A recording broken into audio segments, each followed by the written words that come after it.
بہمن جازویہ کو وسیع اختیارات مل گئے۔ اس نے اپنے لشکر میں ان سپاہیوں کو زیادہ ترجیح دی جو مسلمانوں سے لڑ چکے تھے۔ اس کے ساتھ ہی نئی بھرتی شروع کر دی۔ نوجوانوں کو ایسا بھڑکایا گیا کہ وہ ہتھیاروں اور گھوڑوں سمیت لشکر میں آنے لگے۔ عیسائیوں کو زیادہ مراعات دے کر فوج میں شامل کیا گیا۔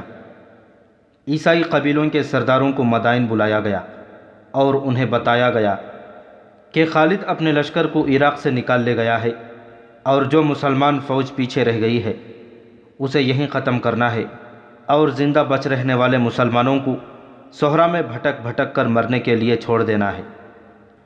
بنی تغلب سے اب یہ توقع نہ رکھو کہ وہ تمہاری لڑائی لڑیں گے۔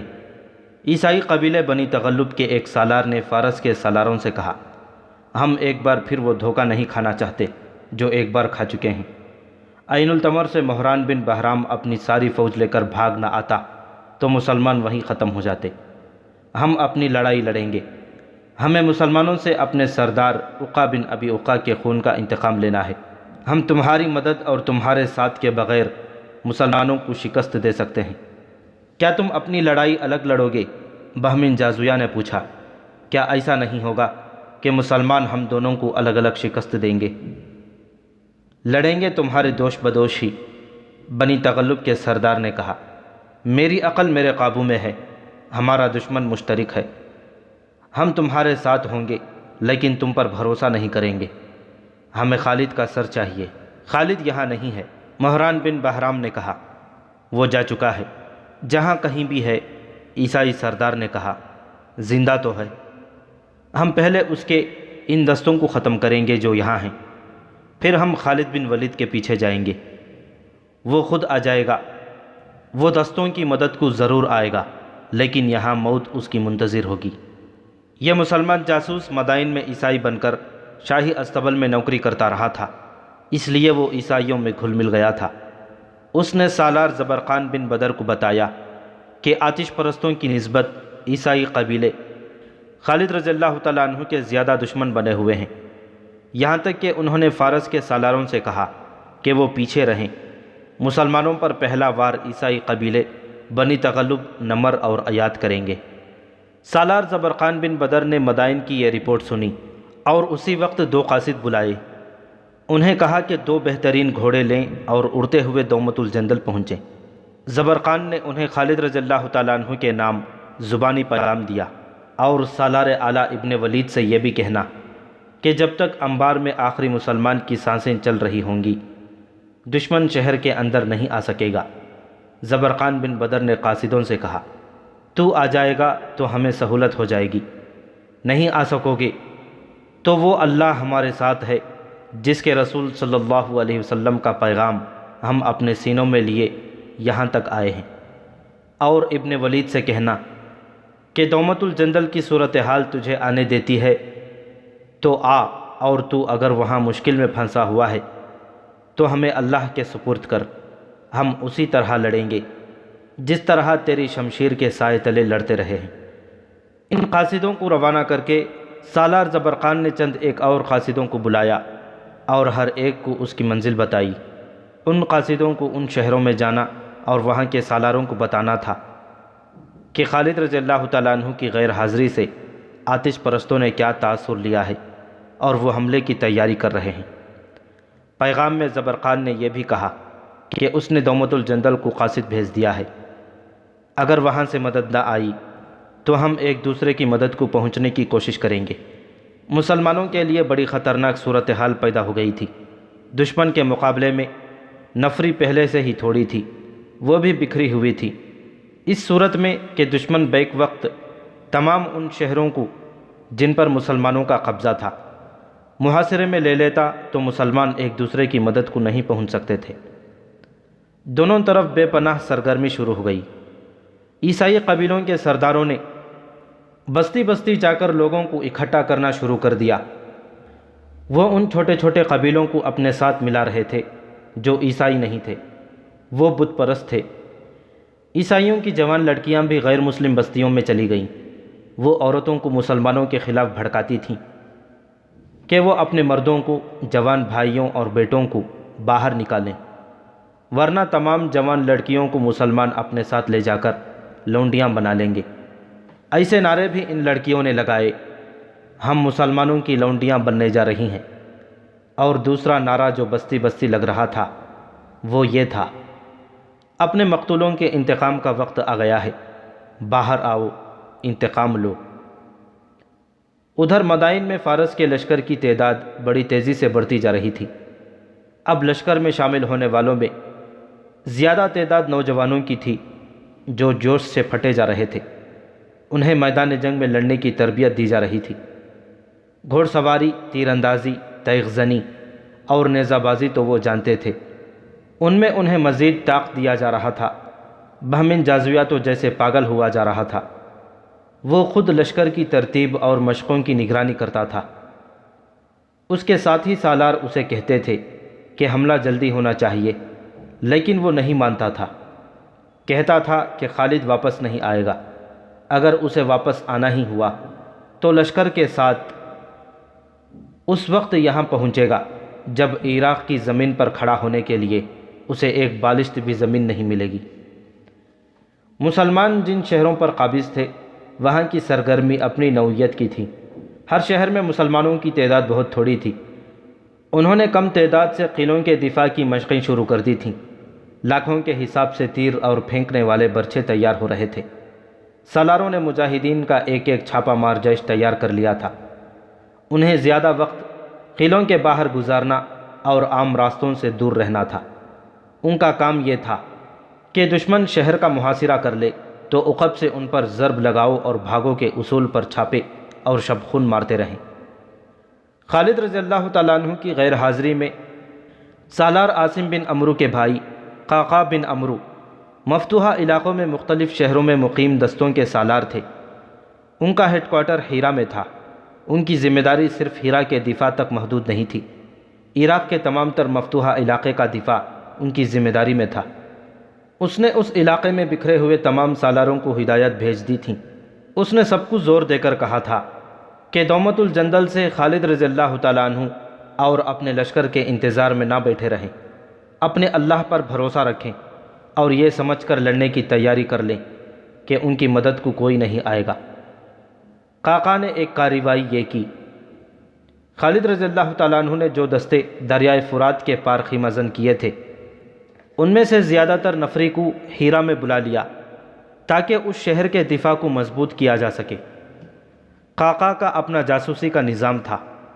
اس کے ذریعے قعقاع کو اطلاع ملی کہ فارس کا لشکر کہاں کہاں جمع ہوگا۔ یہ دو جگہیں تھیں، ایک حسید اور دوسری خنافس۔ یہ دونوں مقام انبار اور عین التمر کے درمیان میں تھے۔ قعقاع نے اپنے ایک دستے کو حسید اور دوسرے کو خنافس اس ہدایت کے ساتھ بھیج دیا کہ فارس کی فوج وہاں آئے تو اس پر نظر رکھیں اور فوج کسی طرف سے پیش قدمی کرے تو اس پر چھاپے ماریں اور اس پیش قدمی میں رکاوٹ ڈالتے رہیں، شبخون بھی ماریں۔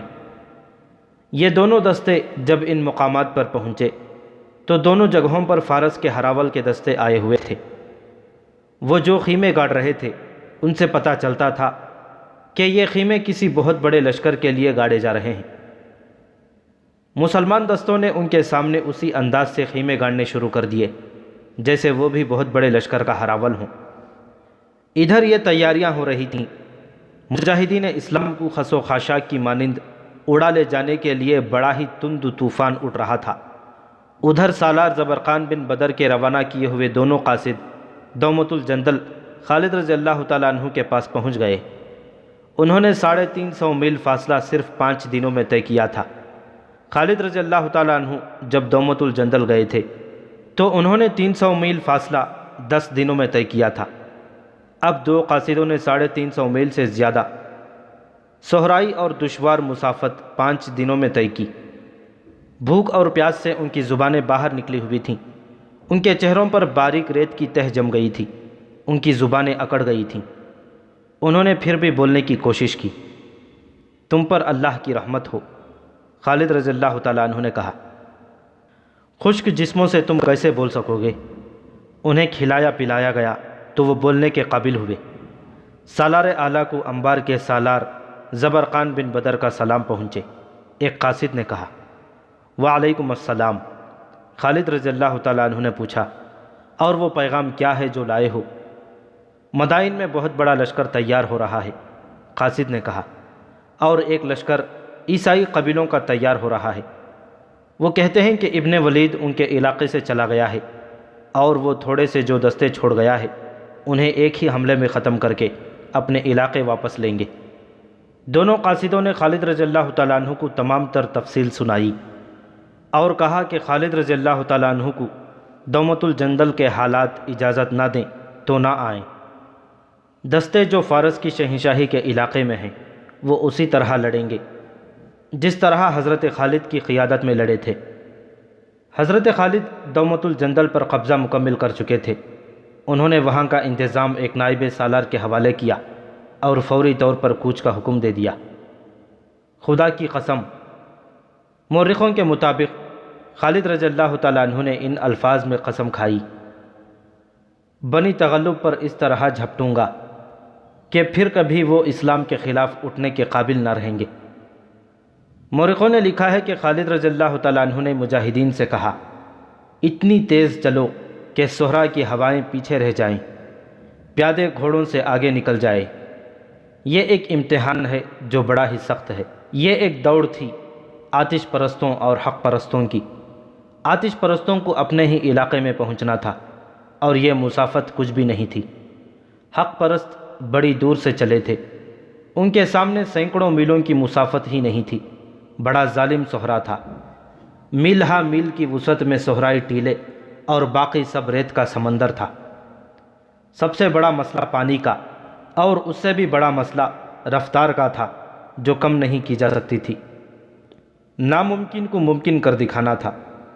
چاند اور ستاروں نے انہیں چلتے دیکھا، سورج نے انہیں چلتے دیکھا، صحرا کی آندھی بھی انہیں روک نہ سکی۔ آندھی، سورج، پیاس اور بھوک جسموں کو معذور کیا کرتی ہیں۔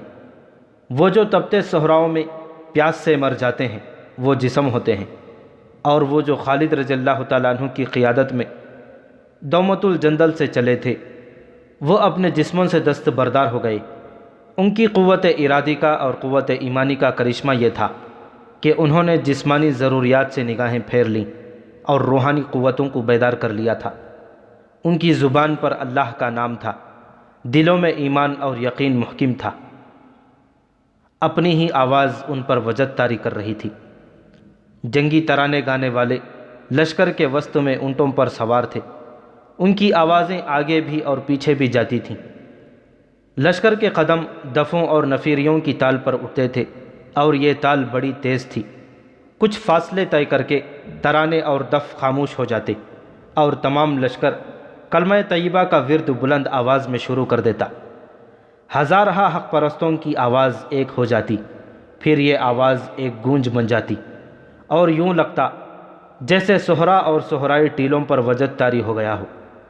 اسلام کے شیدائیوں کا لشکر اپنی ہی آواز سے مسحور ہوتا چلا جا رہا تھا۔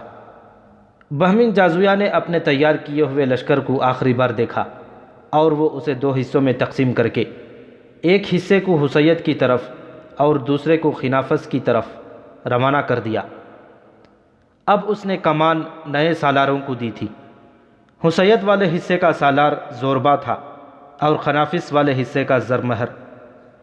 ان کے لیے حکم تھا کہ اپنے اپنے مقام پر جا کر خیمہ زن ہو جائیں اور بنی تغلب اور دوسرے عیسائی قبیلوں کے لشکر کا انتظار کریں۔ قعقاع کے جاسوسوں نے صحیح اطلاع دی تھی کہ مدائن کے لشکر حسیت اور خنافس کو اجتماع گاہ بنائیں گے اور اگلی کارروائیاں یہیں سے کریں گے۔ عیسائیوں کا لشکر ابھی پوری طرح تیار نہیں ہوا تھا۔ مورخوں نے لکھا ہے کہ ایرانیوں کی طرح عیسائی بھی دو حصوں میں تیار ہو رہے تھے۔ ایک کا سردار حذیل بن عمران تھا اور دوسرے کا ربیہ بن بجیر۔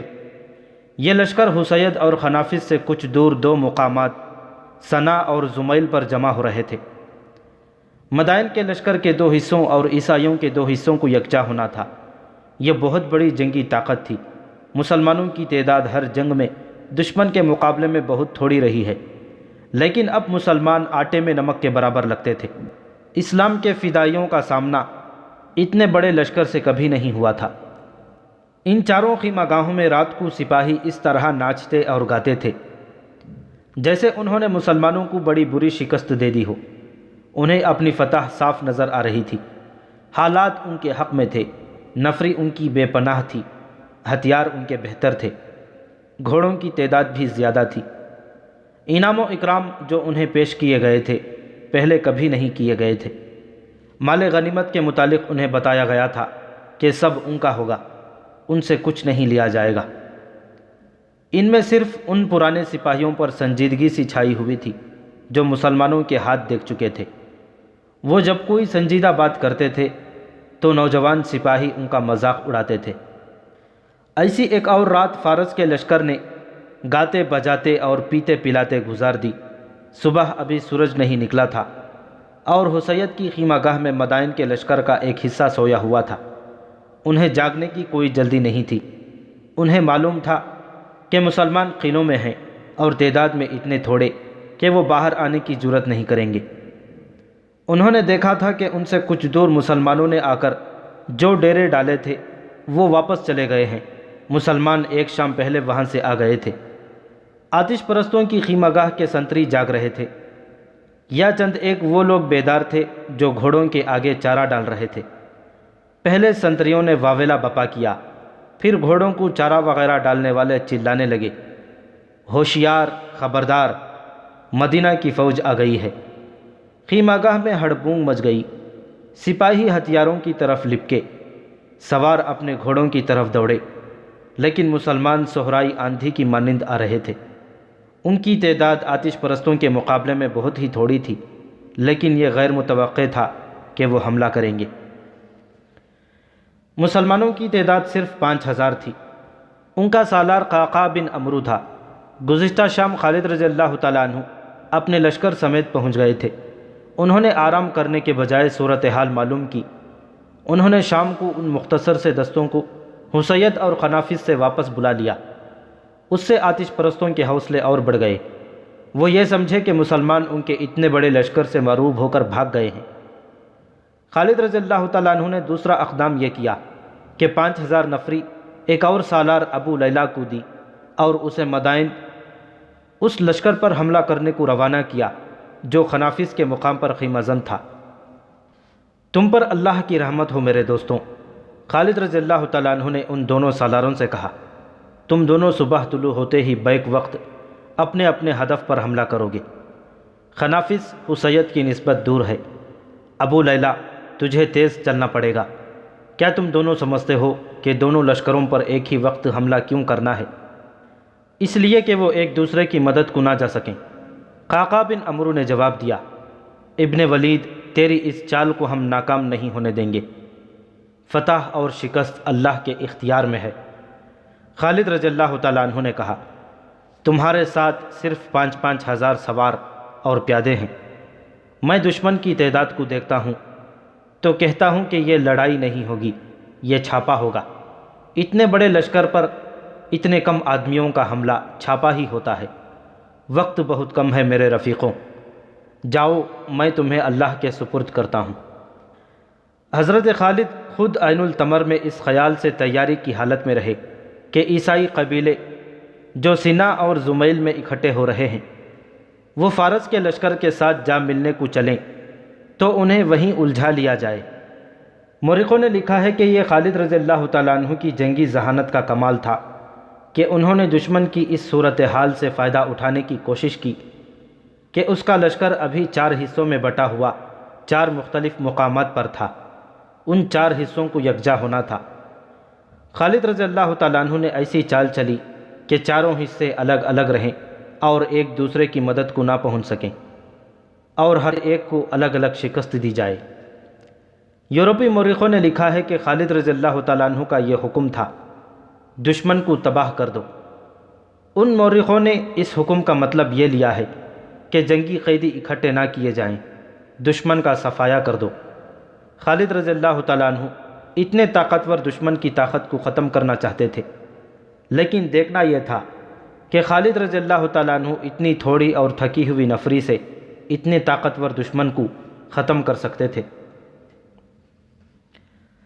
سالار قعقاع بن عمرو تو وقت پر اپنے ہدف پر پہنچ گئے۔ دشمن کے لیے ان کا حملہ غیر متوقع تھا۔ حسید کی خیمہ گاہ میں ہڑبونگ مچ گئی۔ مسلمان بند توڑ کر آنے والے سیلاب کی مانند آ رہے تھے۔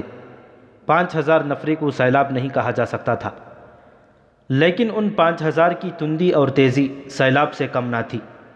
آتش پرستوں کا سالار زوربا اس صورتحال سے گھبرا گیا۔ اس نے ایک قاصد کو اپنے اس لشکر کے سالار زرمہر کی طرف جو خنافس میں خیمہ زن تھا اس پیغام کے ساتھ دوڑا دیا کہ مسلمانوں نے اچانک حملہ کر دیا ہے اور صورتحال مخدوش ہے۔ قاصد بہت تیز وہاں پہنچا، فاصلہ زیادہ نہیں تھا۔ سالار زرمہر اپنے ساتھی سالار زوربا کے اس پیغام پر ہنس پڑا۔ اس نے کہا کہ زوربا کا دماغ چل گیا ہے، مسلمانوں میں اتنی جرأت کہاں ہے کہ باہر آ کر حملہ کریں۔ قاصد نے اسے بتایا کہ وہ کیا دیکھ آیا ہے۔ زرمہر اپنے لشکر کو وہاں سے کہیں بھی نہیں لے جا سکتا تھا، کیونکہ اس کے سالار اعلیٰ بہمن جازویہ کا یہ حکم تھا کہ کہیں اور جگہ کچھ ہی ہوتا رہے، کوئی لشکر بغیر اجازت ادھر ادھر نہیں ہوگا۔ لیکن قاصد نے زرمہر کو پریشان کر دیا تھا۔ اس نے بہتر سمجھا کہ لشکر کو خنافس رہنے دیں اور خود حسید جا کر دیکھیں کہ یہ کیا معاملہ ہے۔ وہ جب حسید پہنچا تو اپنے ساتھی سالار زوربا کو مشکل میں پھنسا ہوا پایا۔ قعقاع کا حملہ بڑا زوردار حملہ تھا۔ اس نے دشمن کو بے خبری میں جا لیا تھا۔ دشمن کو یہ سہولت حاصل تھی کہ اس کی تعداد بہت زیادہ تھی۔ اس افراد کے بلبوتے پر آدھا لشکر بڑی عجلت سے لڑنے کے لیے تیار ہو گیا۔ زرمہر بھی آ گیا تھا۔ اس نے زوربا کا ساتھ دیا۔ توقع یہی تھی کہ آتش پرست مسلمانوں پر چھا جائیں گے۔ قعقاع حضرت خالد والی شجاعت کا مظاہرہ کرنا چاہتا تھا۔ وہ زوربا کو للکار رہا تھا۔ زوربا قلب میں تھا۔ قعقاع کی بار بار للکار پر وہ سامنے آ گیا۔ قعقاع اپنے محافظوں کے نرغے میں اس کی طرف بڑھے جا رہے تھے۔ وہ اپنے محافظوں کے حصار سے نکل آیا۔ ادھر قعقاع اپنے محافظوں کو چھوڑ کر آگے ہوا۔ دونوں نے ایک دوسرے پر وار کیے، وار روکے، پینترے بدلے، اور زیادہ وقت نہیں گزرا کہ قعقاع کی تلوار زوربا کے پہلو میں بغل سے ذرا نیچے اتر گئی۔ قعقاع نے تلوار کھینچ لی اور گھوڑے کو روک کر پیچھے کو موڑا۔ زوربا گھوڑے پر سنبھلنے کی کوشش کر رہا تھا۔ قعقاع نے پیچھے سے آ کر تلوار اس کی پیٹھ میں خنجر کی طرح ماری، جو زوربا کے جسم میں کئی انچ اتر گئی۔ زوربا گھوڑے سے اس طرح گرا، اس کا ایک پاؤں رکاب میں پھنس گیا۔ قعقاع نے دیکھ لیا اور گھوڑے کو زوربا کے گھوڑے کے قریب کر کے گھوڑے کو تلوار کی نوک چبھوئی۔ گھوڑا سرپٹ دوڑ پڑا اور زوربا کو زمین پر گھسیٹتا اپنے ساتھ لے گیا۔ زرمہر قریب ہی تھا۔ کسی بھی مورخ نے اس مسلمان کمانڈر کا نام نہیں لکھا جس نے زرمہر کو دیکھ لیا اور اسے للکارا۔ زرمہر مقابلے کے لیے سامنے آیا اور اس کا بھی وہی انجام ہوا جو اس کے ساتھی زوربا کا ہو چکا تھا۔ فرق صرف یہ تھا کہ اسے اس کے گھوڑے نے گھسیٹا نہیں تھا۔ وہ خون سے لت پت اپنے گھوڑے سے گرا اور مر گیا۔ مدائن کے اس لشکر میں ایک تو وہ کمانڈر اور سپاہی تھے جو پہلے بھی مسلمانوں کے ہاتھوں پٹ چکے تھے اور انہیں بے جگری سے لڑتے دیکھ چکے تھے۔ انہیں اپنی شکست کا یقین تھا۔ ان کے حوصلے اور جذبے میں ذرا سی بھی جان نہیں تھی۔ وہ کٹ رہے تھے یا لڑائی سے نکلنے کی کوشش کر رہے تھے۔ جازویہ نے جن نوجوانوں کو بھرتی کیا تھا وہ تیغ زنی، تیر اندازی وغیرہ میں تو طاق تھے اور ان میں جوش و خروش بھی تھا، لیکن انہوں نے میدان جنگ پہلی بار دیکھا تھا اور مسلمانوں کو لڑتا بھی انہوں نے پہلی بار دیکھا تھا۔ انہوں نے تڑپتے ہوئے اور پیاس سے مرتے ہوئے زخمی کبھی نہیں دیکھے تھے۔ زخم خوردہ گھوڑوں کو بے لگام دوڑتے اور انسانوں کو کچلتے بھی انہوں نے کبھی نہیں دیکھا تھا۔ اب انہوں نے اتنی غارت گیری اور اتنا زیادہ خون دیکھا کہ زمین لال ہو گئی، تو انہیں ان پرانے سپاہیوں کی باتیں یاد آنے لگیں جو مسلمانوں سے لڑے اور بھاگے تھے۔ اب وہ سپاہی زخمی ہو کر گر رہے تھے یا بھاگ رہے تھے۔ نوجوانوں کے حوصلے جواب دے گئے۔ تلواروں اور برچھیوں پر ان کی گرفت ڈھیلی پڑ گئی۔ آتش پرستوں کے لشکر کا حوصلہ تو پہلے ہی ٹوٹ رہا تھا۔ انہوں نے جب دو نعرے سنے تو وہ فرار کا راستہ دیکھنے لگے۔ خدا کی قسم، یہ کسی مسلمان کا نعرہ تھا۔ زرتشت کے پجاریوں کے دونوں سالار مارے گئے ہیں۔ یہ للکار بلند ہوتی چلی گئی۔ پھر دشمن کے اپنے سپاہیوں نے چلانا شروع کر دیا، زوربا اور زرمہر ہلاک ہو گئے ہیں۔ اس کے ساتھ یہ للکار بھی سنائی دی، خالد بن ولید آ گیا ہے، خالد بن ولید کا لشکر آ گیا ہے۔ اس نعرے نے مدائن کے لشکر کا رہا سہا دم بھی ختم کر دیا، اور لشکر بکھر کر فردن فردن بھاگ اٹھا۔ بھاگنے والوں کا رخ خنافس کی طرف تھا، جہاں مدائن کے لشکر کا دوسرا حصہ خیمہ زن تھا۔ خنافس کے لشکر پر حملہ کرنے کے لیے خالد رضی اللہ تعالیٰ عنہ نے سالار ابو لیلہ کو اس ہدایت کے ساتھ بھیجا تھا کہ خنافس اور حسیت پر بیک وقت حملے ہوں، لیکن ایسا نہ ہو سکا۔ وجہ یہ تھی کہ خنافس حسیت کی نسبت دور تھا۔ ابو لیلہ اپنی 5000 فوج کو لے کر چلے تو بہت تیز، لیکن بر وقت نہ پہنچ سکے۔ حسیت پر قاقا نے پہلے حملہ کر دیا۔ تاخیر کا نقصان یہ ہونا تھا کہ دشمن بیدار ہوتا، لیکن تاخیر بھی سودمند ثابت ہوئی۔ وہ اس طرح کہ ابو لیلہ کے پہنچنے سے ذرا ہی پہلے خنافس کے لشکر کو اطلاع مل گئی کہ مسلمانوں نے زوربا اور زرمہر کو مار ڈالا ہے اور لشکر بری طرح کٹ رہا ہے۔ ابو لیلہ جب دشمن کے سامنے گئے تو دشمن کو لڑائی کے لیے تیار پایا۔ دشمن کی تعداد کئی گنا زیادہ تھی۔ ابو لیلہ کو سوچ سمجھ کر آگے بڑھنا تھا۔ وہ ہلہ نہیں بول سکتے تھے، انہیں چالوں کی جنگ لڑنی تھی۔ اس انتظار میں کہ دشمن حملے میں پہل کرے، حسیت سے بھاگے ہوئے سپاہی خنافس کی خیمہ گاہ میں پہنچنے لگے۔ سب سے پہلے گھڑ سوار آئے، ان میں بہت سے زخمی تھے۔ یہ ثابت کرنے کے لیے وہ بلا وجہ نہیں بھاگے۔ انہوں نے مسلمانوں کے لشکر کی تعداد اور ان کے لڑنے کے قہر و غضب کو مبالغے سے بیان کیا، اور ایسی دہشت پھیلائی کہ خنافس کے لشکر کا حوصلہ لڑے بغیر ہی ٹوٹ گیا۔ بھگوڑوں نے یہ خبر بھی سنائی کہ خالد اپنے لشکر کے ساتھ آ گیا ہے۔ خنافس والے لشکر کی کمان اب ایک اور آتش پرست سالار محبوزان کے پاس تھی۔ زیادہ مورخوں نے لکھا ہے کہ محبوزان اور دیگر تمام سالاروں کو یہ بتایا گیا تھا کہ مسلمان قلعوں میں بند ہیں اور ان کی نفری بہت تھوڑی ہے، اور یہ بھی کہ خالد جا چکا ہے، لہٰذا قلعوں پر حملہ کر کے مسلمانوں کو ختم کر دینا ہے۔ اب صورتحال بالکل ہی بدل گئی تھی۔ مدائن کے سالار محبوزان نے زوربا کے لشکر کی حالت سنی اور اپنے لشکر کی ذہنی حالت دیکھی، اور یہ سنا کہ خالد اپنے لشکر کو لے کر آ گئے ہیں، تو اس نے لڑائی کا ارادہ ترک کر دیا اور اپنے لشکر کو کوچ کا حکم دے دیا۔ ابو لیلہ نے لڑے بغیر فتح حاصل کر لی۔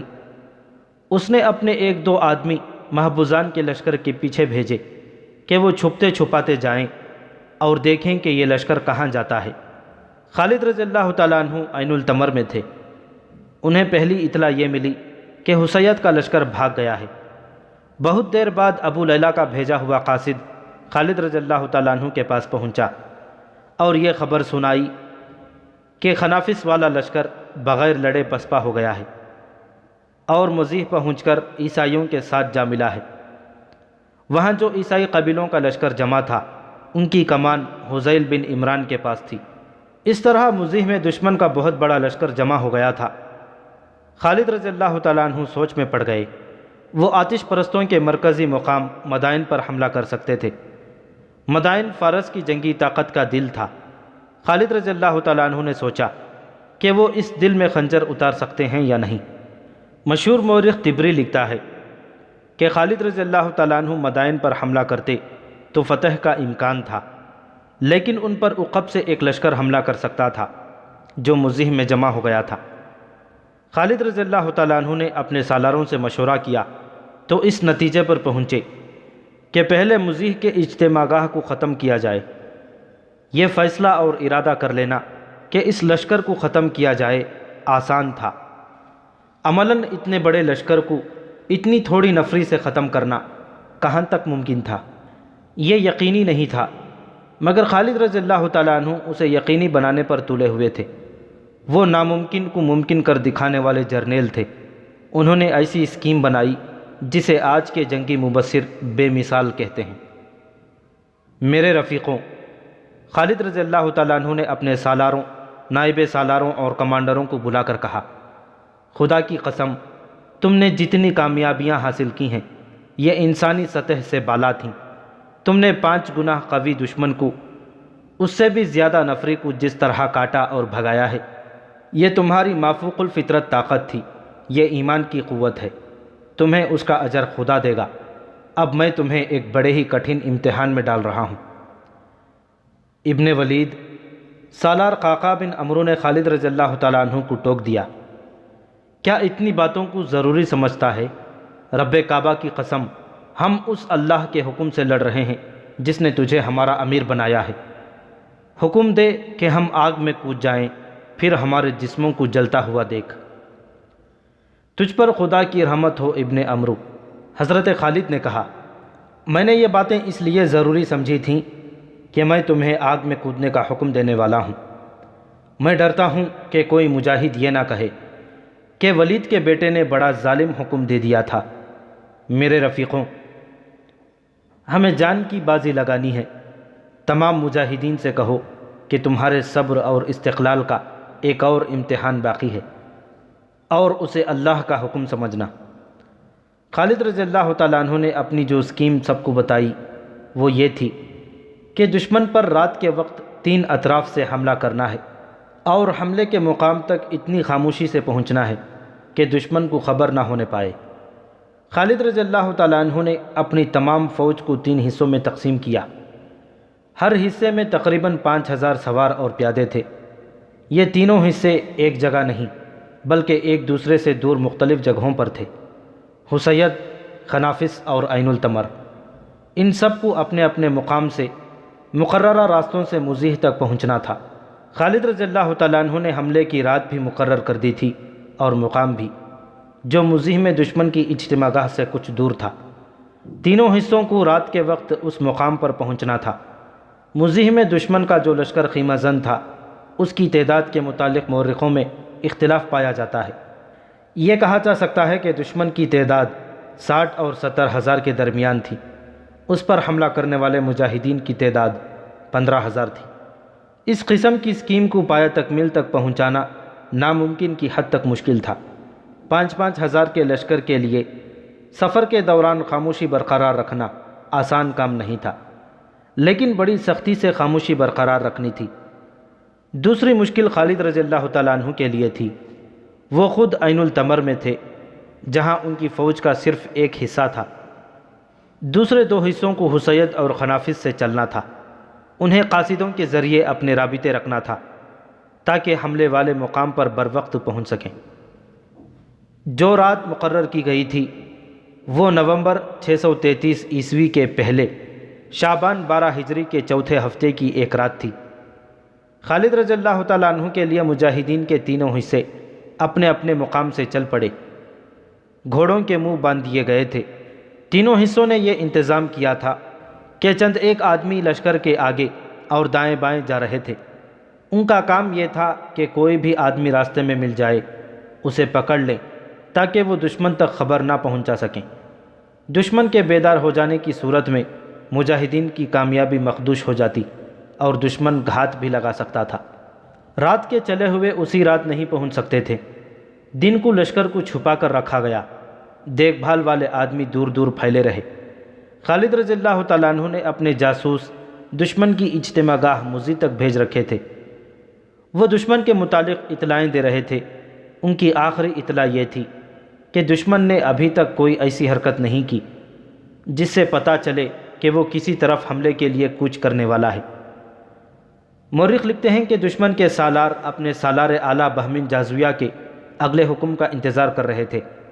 خالد رضی اللہ تعالیٰ عنہ کے آ جانے سے ان کے لیے صورتحال بدل گئی تھی۔ اس کے مطابق انہوں نے اپنی ساری اسکیم بدلنی تھی۔ اس رات بھی مزیح کی خیمہ گاہ میں دشمن کا لشکر گہری نیند سو رہا تھا۔ جس رات خالد رضی اللہ تعالیٰ عنہ کی فوج کے تینوں حصے بخیر و خوبی اسکیم کے عین مطابق مزیح کے قریب مکمل خاموشی سے پہنچ گئے تھے۔ بعض مورخوں نے اسے محض معجزہ لکھا ہے اور کچھ اسے خالد رضی اللہ تعالیٰ عنہ کی دی ہوئی ٹریننگ اور ان کے پیدا کیے ہوئے ڈسپلن کا کرشمہ کہتے ہیں۔ آدھی رات سے ذرا بعد دشمن پر قہر ٹوٹ پڑا۔ لشکر سویا ہوا تھا۔ مجاہدین نے جگہ جگہ آگ لگا دی تھی، جس کی روشنی میں اپنے پرائی کی پہچان آسان ہو گئی تھی۔ مدائن کے اور عیسائی قبیلوں کے اس لشکر کو سنبھلنے اور تیار ہونے کی مہلت ہی نہ ملی۔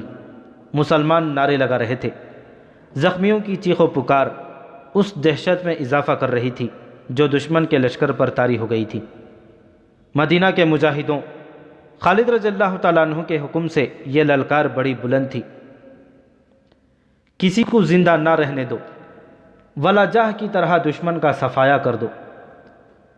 دشمن کے گھوڑے جہاں بندھے تھے وہیں بندھے رہے، ان کے سوار ان تک پہنچنے سے پہلے ہی کٹ رہے تھے۔ مسلمانوں نے رات کے اندھیرے سے فائدہ اٹھایا تھا، اسی اندھیرے سے دشمن نے بھی فائدہ اٹھایا۔ کئی آتش پرست اور عیسائی زندہ نکل گئے۔ ان کی اجتماع گاہ 1.5 میل کے رقبے میں پھیلی ہوئی تھی۔ حملہ 3 اطراف سے کیا گیا تھا۔ صبح کا اجالا صاف ہوا تو دشمن کی اتنی وسیع و عریض خیمہ گاہ میں کوئی بھی لشکری زندہ نہیں تھا۔ زندہ وہی رہے تھے جو مسلمانوں کے اس پھندے سے نکل گئے تھے۔ منظر بڑا ہی ہیبت ناک تھا۔ جدھر نظر جاتی تھی سوائے لاشوں کے کچھ نظر نہ آتا تھا۔ لاشوں کے اوپر لاشیں پڑی تھیں، زخمی تڑپ تڑپ کر بے ہوش ہو رہے تھے۔ فضا خون اور موت کی بو سے بوجھل تھی۔ سالاروں کے خیمے دیکھے گئے، ان میں سامان وغیرہ پڑا تھا، شراب کی سراہیاں رکھی تھیں، ہر چیز ایسے پڑی تھی جیسے ان شاہانہ خیموں کے مکین ابھی ابھی نکل کے گئے ہیں اور ابھی واپس آ جائیں گے۔ کوئی سالار نظر نہ آیا، وہ زندہ نکل گئے تھے۔ سالار محبوزان بھی نکل گیا تھا، اور عیسائیوں کا سردار اور سالار حذیل بن عمران بھی زندہ نکل گیا تھا۔ جاسوسوں کی اطلاعوں کے مطابق آتش پرستوں اور عیسائیوں کے سردار زومیل چلے گئے تھے۔ جہاں عیسائی قبائل کا دوسرا حصہ خیمہ زن تھا، وہ مسلمانوں پر حملہ کرنے کی ابھی تیاری ہی کر رہا تھا۔ وہ جس لشکر کا حصہ تھا اس کے 3 حصے تباہ ہو چکے تھے۔ زومیل والے اس لشکر کا سردار ربیعہ بن بجیر تھا۔ مال غنیمت میں مسلمانوں کو جو سب سے زیادہ قیمتی اور کارآمد چیز ملی وہ ہزاروں گھوڑے تھے جو انہیں زینوں سمیت مل گئے تھے۔ اس سے آگے سینا اور زمیل 2 مقامات تھے جہاں بنی تغلب، نمر اور ایاد کے عیسائی مسلمانوں کے خلاف خیمہ زن تھے۔ وہ بھی مسلمانوں کو ہمیشہ کے لیے ختم کرنے کے ارادے سے گھروں سے نکلے تھے۔ عیسائیوں کے سردار عقا بن ابی عقا کا بیٹا بلال بن عقا بھی کہیں آگے تھا۔ وہ اپنے باپ کے قتل کا انتقام لینے کے لیے عیسائی لشکر کے ساتھ آیا تھا۔ خدا کی قسم، خالد رضی اللہ تعالیٰ عنہ نے مزیح کی معجزہ نما فتح کے بعد اپنے سالاروں سے کہا، میں دومت الجندل سے قسم کھا کر چلا تھا کہ بنی تغلب پر اس طرح جھپٹوں گا کہ پھر کبھی وہ اسلام کے خلاف اٹھنے کے قابل نہیں رہیں گے۔ بنی تغلب ابھی آگے ہیں، ان پر جھپٹنے کی تیاری کرو۔ مزیح کی بستی پر بھی مسلمانوں نے چھاپا مارا تھا۔ یہ عیسائیوں کی بستی تھی۔ وہاں 2 ایسے آدمیوں کو مسلمانوں نے قتل کر دیا جو مسلمان تھے۔ انہوں نے کسی وقت مدینہ میں آ کر اسلام قبول کیا اور وہاں اپنی بستی میں چلے گئے تھے۔ انہیں مجاہدین نے انجانے میں عیسائی سمجھ کر مار ڈالا۔ خالد رضی اللہ تعالیٰ عنہ نے اتنی بڑی فتح کی خبر خلیفۃ المسلمین حضرت ابوبکر صدیق رضی اللہ تعالیٰ عنہ کو مدینہ بھیجی اور پیغام میں یہ اطلاع بھی دے دی کہ مجاہدین کے ہاتھوں عیسائیوں کی ایک بستی میں 2 مسلمان بھی غلطی سے مارے گئے ہیں۔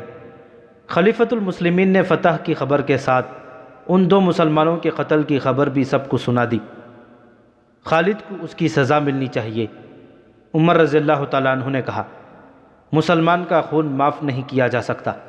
جو لوگ کفار کے ساتھ رہتے ہیں وہ اس صورتحال میں جو وہاں پیدا ہو گئی تھی مارے جا سکتے ہیں۔ خلیفۃ المسلمین نے کہا، اس قتل کا ذمہ دار خالد ہے۔ عمر رضی اللہ تعالیٰ عنہ نے اصرار کیا، اسے سزا ملنی چاہیے۔ خلافت مدینہ کی طرف سے دونوں مقتولین کے پسماندگان کو خون بہا ادا کیا جائے گا۔ ابو بکر صدیق رضی اللہ تعالیٰ عنہ نے فیصلہ سنایا اور یہ خون بہا اسی قاصد کے ہاتھ بھیج دیا جائے جو فتح کی خبر لایا ہے۔ عمر رضی اللہ تعالیٰ عنہ نے پھر سزا کی بات کی۔ عمر، خلیفۃ المسلمین نے گرج کر کہا، خالد واپس نہیں آئے گا۔ میں اس شمشیر کو نیام میں نہیں ڈال سکتا جسے اللہ نے کفار کے خلاف بے نیام کیا ہے۔ مزیح کے میدان جنگ میں ہڈیاں اور کھوپڑیاں رہ گئی تھیں جو دور دور تک بکھری ہوئی تھیں۔ گدھ، گیدڑ، بھیڑیے، صحرائی لومڑیاں، گرگٹ، سانپ اور حشرات الارض ان ہڈیوں سے گوشت کھا گئے تھے۔ یہ آتش پرست کی اس جنگی قوت کی ہڈیاں تھیں جس نے عرب، عراق اور شام پر دہشت طاری کر رکھی تھی۔ ان میں ان عیسائیوں کی ہڈیاں بھی تھیں جو فارس کی جنگی قوت میں اضافہ کرنے آئے تھے۔ یہ عیسائی اپنے سرداروں کے خون کا بدلہ لینے آئے تھے۔ اسے انہوں نے مذہبی جنگ بھی سمجھا تھا۔ وہ اسلام کے راستے میں حائل ہونے آئے تھے۔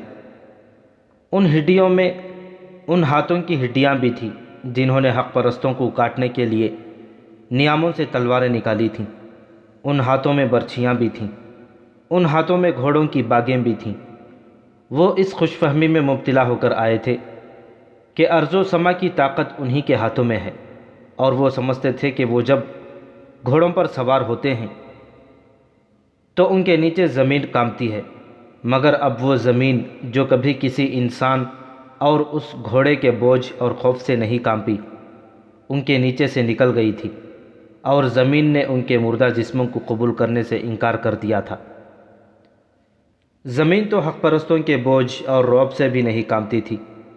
اللہ کا فرمان قرآن کی صورت میں مکمل ہو چکا تھا، اور اللہ کو وحدہ لا شریک ماننے والے اللہ کے اس فرمان سے آگاہ تھے کہ گردن کو کتنا ہی اکڑا لے، سر کو جتنا بھی اونچا کر لے، تو پہاڑوں سے اونچا نہیں ہو سکے گا، اور تو کتنے ہی رعب اور دبدبے سے کیوں نہ چلے، زمین کو تو نہیں پھاڑ سکے گا۔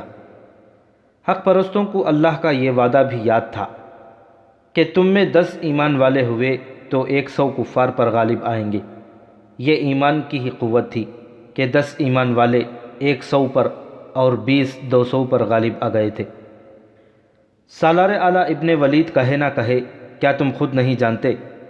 مسلمانوں کے سالار ابو لیلہ اپنے کمانڈروں سے اور چند ایک سپاہیوں کو جو ان کے ارد گرد اکٹھے ہو گئے تھے کہہ رہے تھے، اگر تم سے ایمان لے لیا جائے تو تمہارے پاس گوشت اور ہڈیوں کے جسم رہ جائیں گے۔ کیا انجام ہوگا ان جسموں کا؟ وہ دیکھو، وہ کھوپڑیاں دیکھو، ان کے اوپر کا گوشت کھایا جا چکا ہے، ان کے اندر مغز موجود ہے، مگر یہ مغزاب سوچنے کے قابل نہیں رہے۔ ان میں کیڑے داخل ہو چکے ہیں اور ان کے مغز کیڑوں کے خوراک بن رہے ہیں۔ وہ ذرا اونچی جگہ کھڑے تھے۔ سب نے اس وسیع میدان کی طرف دیکھا جہاں کسریٰ کی فوج کا اور عیسائیوں کے لشکر کا کیمپ تھا۔ 3 راتیں پہلے یہاں گہما گہمی تھی، سپاہی ناچ رہے تھے، ان کے سالار اور سردار خیموں میں شراب پی رہے تھے۔ مسلمانوں کا شبخون ان پر قیامت بن کر ٹوٹا تھا۔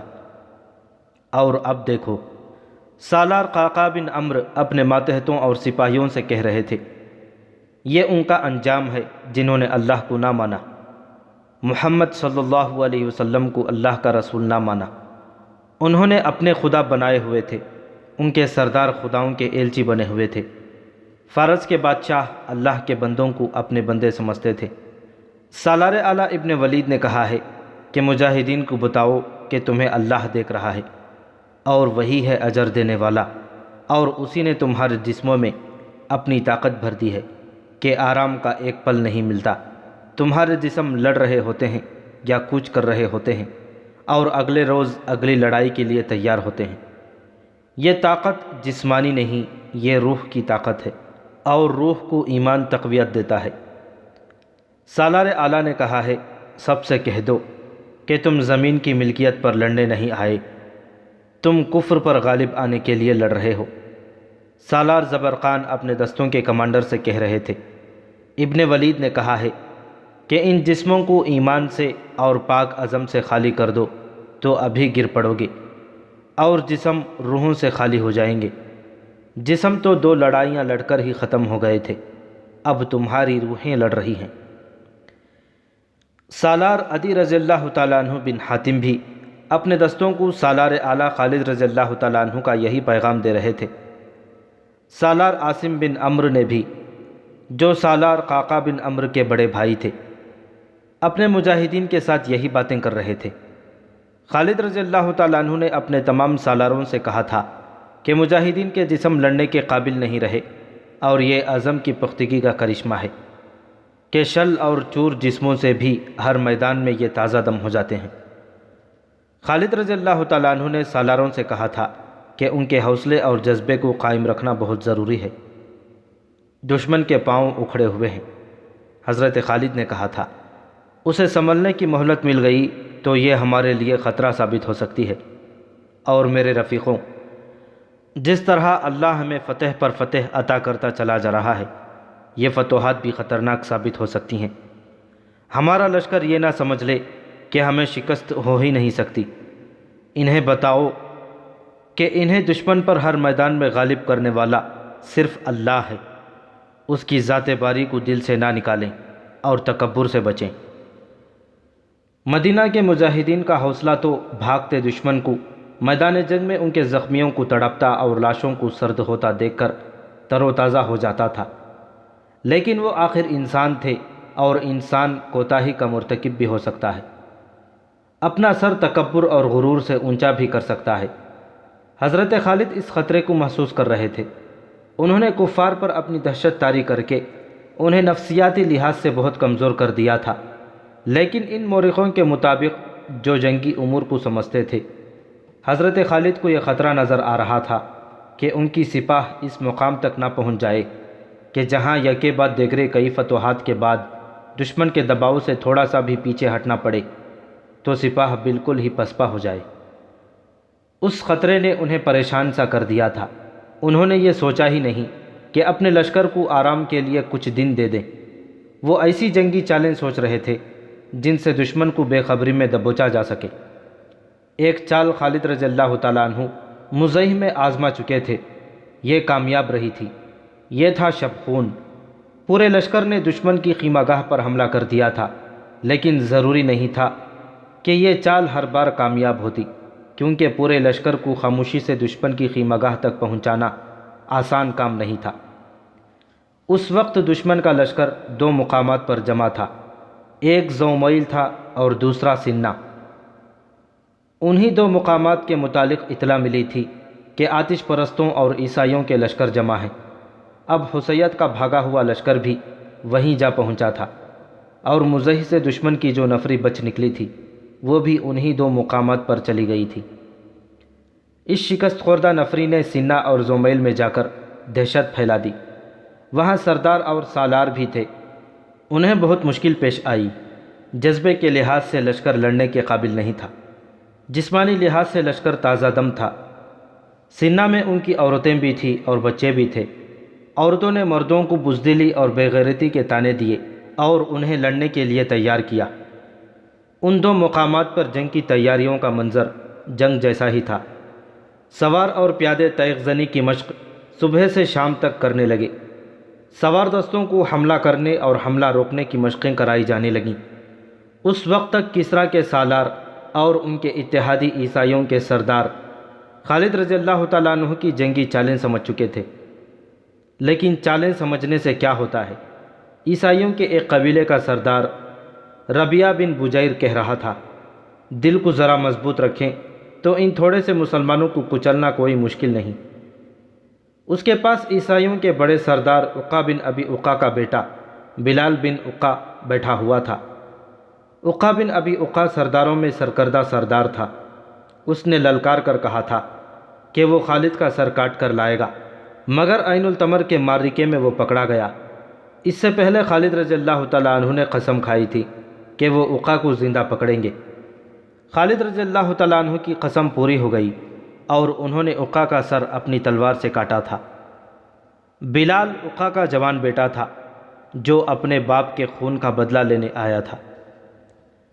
ابن بجیر، اس نے اپنے سردار ربیعہ کی بات سن کر کہا، میں اپنے باپ کے سر کے بدلے خالد کا سر لینے آیا ہوں۔ ایک نہیں، ہم پر ہزاروں سروں کا قرض چڑھ گیا ہے، ربیعہ بن بجیر نے کہا۔ وہ کچھ دیر باتیں کرتے رہے، پھر بلال بن عقا چلا گیا۔ رات کا وقت تھا، رات سرد اور تاریک تھی، مہینہ نومبر کا تھا اور اسی شام رمضان کا چاند نظر آیا تھا۔ بلال باہر جا کر رک گیا۔ وہ اپنے لشکر کے خیموں سے کچھ دور تھا، اسے ایک طرف سے اپنی طرف کوئی آتا نظر آیا۔ نیا چاند کبھی کا ڈوب چکا تھا۔ تاریک رات میں چلتے پھرتے انسان متحرک سائے لگتے تھے۔ سایہ جو بلال کی طرف آ رہا تھا، قریب آیا تو بلال نے دیکھا وہ کوئی آدمی نہیں، عورت ہے۔ ابن اقا، عورت نے کہا، میں صابحہ ہوں، صابحہ بنت ربیہ بنت بجیر، ذرا رک سکتے ہو میری خاطر؟ اوہ، ربیہ بن بجیر کی بیٹی؟ بلال بن اقا نے مسرور سے لہجے میں کہا، کیا میں ابھی ابھی تیرے گھر سے اٹھ کے نہیں آیا؟ لیکن بات جو کہنی ہے وہ میں باپ کے سامنے نہیں کہہ سکتی تھی۔ صابحہ نے کہا، کیا تو نے مجھے اپنے قابل سمجھا ہے؟ بلال نے کہا، بات جو تو کہنا چاہتی ہے وہ پہلے ہی میرے دل میں ہے۔ غلط نہ سمجھ ابن اقا، صابحہ نے کہا، پہلے میری بات سن لے، مجھے بتا کہ مجھ سے زیادہ خوبصورت لڑکی تو نے کبھی دیکھی ہے؟ نہیں بنت ربیہ۔ کبھی مدائن گیا ہے تو؟ صابحہ نے کہا، گیا ہوں۔ سنا ہے فارس کی لڑکیاں بہت خوبصورت ہوتی ہیں۔ صابحہ نے کہا، کیا وہ مجھ سے زیادہ خوبصورت ہیں؟ کیا یہ اچھا نہیں ہوگا کہ تو وہ بات کہہ دے جو تیرے دل میں ہے؟ بلال نے کہا، میں نے تجھ سے زیادہ کسی لڑکی کو کبھی حسین نہیں سمجھا۔ میں تجھے تیرے باپ سے مانگنا چاہتا ہوں۔ میں نہیں جانتا تھا تیرے دل میں پہلے ہی میری محبت پیدا ہو چکی ہے۔ محبت تو اب بھی پیدا نہیں ہوئی۔ صابحہ نے کہا، میں کسی اور کو چاہتی ہوں، آج سے نہیں، اس دن سے چاہتی ہوں اسے جس دن میں نے محسوس کیا تھا کہ میں جوان ہونے لگی ہوں اور جوانی ایک ساتھی کا مطالبہ کرتی ہے۔ پھر مجھے کیا کہنے آئی ہے تو؟ یہ کہ میں نے اسے اپنے قابل سمجھنا چھوڑ دیا ہے۔ صابحہ نے کہا، مرد کی طاقت عورت کے جسم کے لیے ہی تو نہیں ہوتی، وہ طاقتور اور خوبصورت آدمی ہے۔ وہ جب گھوڑے پر بیٹھتا ہے تو مجھے اور زیادہ خوبصورت لگتا ہے۔ پھر کیا ہوا اسے؟ وہ بزدل نکلا۔ صابحہ نے کہا، وہ لڑائیوں میں سے بھاگ کر آیا ہے، دونوں بار اسے خراش تک نہیں آئی تھی۔ مجھے شک ہے کہ وہ لڑے بغیر بھاگ آتا رہا ہے۔ وہ میرے پاس آیا تھا، میں نے اسے کہہ دیا ہے کہ وہ مجھے بھول جائے، میں کسی بزدل کی بیوی نہیں بن سکتی۔ اس نے میرے باپ کو بتایا تو باپ نے مجھے کہا کہ میں تو اس کی بیوی بننے والی ہوں۔ میں نے باپ سے بھی کہہ دیا ہے کہ میں میدان سے بھاگے ہوئے کسی آدمی کی بیوی نہیں بنوں گی۔ میں نے باپ سے یہ بھی کہا ہے کہ مجھے اس شخص کی بیوی بننا ہے تو میری لاش اس کے حوالے کر دو۔ کیا تم اب میری بہادری آزمانا چاہتی ہو؟ بلال نے پوچھا۔ ہاں، صابحہ نے جواب دیا، اور اس کا انعام دیکھ، اتنا حسین جسم تجھے کہاں ملے گا؟ کہیں نہیں، بلال نے کہا، لیکن میں ایک کام کا وعدہ نہیں کروں گا۔ ہمارے سردار اور ہمارے قبیلوں کے جوشیلے جوان یہ اعلان کر کے مسلمانوں کے خلاف لڑنے جاتے ہیں کہ مسلمانوں کے سالار خالد بن ولید کا سر کاٹ کر لائیں گے، مگر خود کٹ جاتے ہیں یا بھاگ آتے ہیں۔ میں ایسا وعدہ نہیں کروں گا۔ خالد کا سر کون کاٹے گا، اس تک کوئی پہنچ ہی نہیں سکتا۔ میں ایسا وعدہ نہیں لوں گی، صابحہ نے کہا۔ میں تیرے منہ سے نہیں، دوسروں سے سننا چاہتی ہوں کہ تو نے سب سے زیادہ مسلمانوں کو قتل کیا ہے، اور مسلمانوں کو شکست دینے میں تیرا ہاتھ سب سے زیادہ ہے۔ میں یہ بھی وعدہ کرتی ہوں کہ تو مارا گیا تو میں کسی اور کی بیوی نہیں بنوں گی، اپنے آپ کو ختم کر دوں گی۔ میں تجھے ایک بات بتا دیتا ہوں صابحہ، بلال نے کہا، میں تیری خاطر میدان میں نہیں اتر رہا۔ میرے اوپر اپنے باپ کے خون کا قرض ہے، میں نے یہ قرض چکانا ہے۔ میری روح کو تسکین تبھی ہوگی کہ میں ابن ولید کا سر اپنی برچھی کی انی پر لاؤں اور بنی تغلب کے بچے بچے کو دکھاؤں، لیکن وہ بات کیوں زبان پر لاؤں جو ہاتھ سے کر نہ سکوں؟ اس تک پہنچوں گا ضرور، راستے میں جو آئے گا اسے کاٹتا جاؤں گا۔ میں نے اپنا گھوڑا تبدیل کر لیا ہے، ہوا سے تیز ہے اور بڑا ہی طاقتور۔ میں تیری طاقت اور تیری تیزی اور پھرتی دیکھنا چاہتی ہوں۔ صابحہ نے کہا، اگر ایسا ہو سکے تو مجھے ساتھ لے چل، مردوں کی طرح لڑوں گی۔ لیکن تو نے پیٹھ دکھائی تو میری تلوار تیری پیٹھ میں اتر جائے گی۔ میں تجھے مال غنیمت میں مسلمانوں کے حوالے نہیں کرنا چاہتا، بلال نے کہا، اور یہ بھی سن لے صابحہ، میرے باپ عقا بن ابی عقا یہی عہد کر کے گیا تھا کہ وہ خالد بن ولید کو خون میں نہلا کر آئے گا، مگر اس نے ہتھیار ڈال کر اپنے آپ کو مسلمانوں کے حوالے کر دیا۔ معلوم نہیں مسلمانوں کو کس نے بتا دیا کہ یہ شخص ابن ولید کا خون بہانے کا عہد کر کے آیا تھا۔ ابن ولید نے میرے باپ کو قیدیوں سے الگ کیا اور سب کے سامنے اپنی تلوار سے اس کا سر کاٹ دیا۔ میں تجھے بھی یہی کہتا ہوں کہ وہ بات نہ کہہ جو تو نہیں کر سکتی، اور میں تجھے ایک بات کہنا چاہتی ہوں جو تجھے اچھی نہیں لگے گی۔ صابحہ نے کہا، اگر اب میرے قبیلے نے میدان ہار دیا تو میں اپنے آپ کو مسلمانوں کے حوالے کر دوں گی اور ان سے کہوں گی کہ میں اس آدمی کی بیوی بننا چاہتی ہوں جو سب سے زیادہ بہادر ہے۔ ہم اس کوشش میں اپنی جانیں لڑا دیں گے کہ مسلمان ہماری عورتوں تک نہ پہنچ سکیں۔ بلال بن عقا نے کہا، لیکن کوئی نہیں بتا سکتا کیا ہوگا۔ ایک طرف تیرے دل میں مسلمانوں کی دشمنی ہے اور دوسری طرف تم اپنے آپ کو مسلمانوں کے حوالے کرنے کی بات کرتی ہو۔ میں یہ باتیں اس لیے کرتی ہوں کہ میرے دل میں کچھ شک اور کچھ شبہے پیدا ہوتے جا رہے ہیں۔ صابحہ نے کہا، مجھے ایسے محسوس ہونے لگا ہے جیسے مذہب مسلمانوں کا ہی سچا ہے۔ اتنی تھوڑی تعداد میں وہ فارس کے اور ہمارے تمام قبیلوں کے لشکروں کو ہر میدان میں شکست دیتے چلے آ رہے ہیں، تو اس کی وجہ اس کے سوا اور کیا ہو سکتی ہے کہ انہیں کسی غیبی طاقت کی مدد حاصل ہے۔ اگر یسوع مسیح خدا کے بیٹے ہوتے تو کیا خدا اپنے بیٹے کی امت کو اس طرح ذلیل و خوار کرتا؟ مجھے بتانے والا کوئی نہیں کہ مسلمان اسی خدا کو اللہ کہتے ہیں یا اللہ کوئی اور ہے۔ ایسی باتیں منہ سے نہ نکالو صابحہ، بلال نے جھنجھلا کر کہا، تم بہت بڑے سردار کی بیٹی ہو، اپنے مذہب پر ایسا شک نہ کرو کہ اس کی سزا ہم سب کو ملے۔ میں مجبور ہوں ابن عقا، صابحہ نے کہا، میری ذات سے کچھ آوازیں سی اٹھتی ہیں، کبھی خیال آتا ہے جیسے میں اپنے قبیلے میں اپنے گھر میں اجنبی ہوں، ایسے لگتا ہے جیسے میں کہیں اور کی رہنے والی ہوں۔ میں کچھ نہیں سمجھتی بلال، میں جو کہتی ہوں وہ کرو، پھر میں تمہاری ہوں۔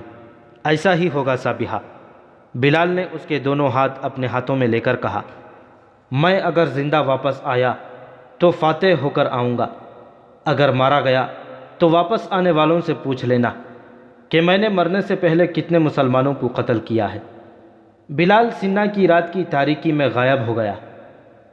صابحہ بنت ربیعہ بن بجیر وہیں کھڑی بلال کو سائے کی طرح رات کی تاریکی میں تحلیل ہوتا دیکھتی رہی۔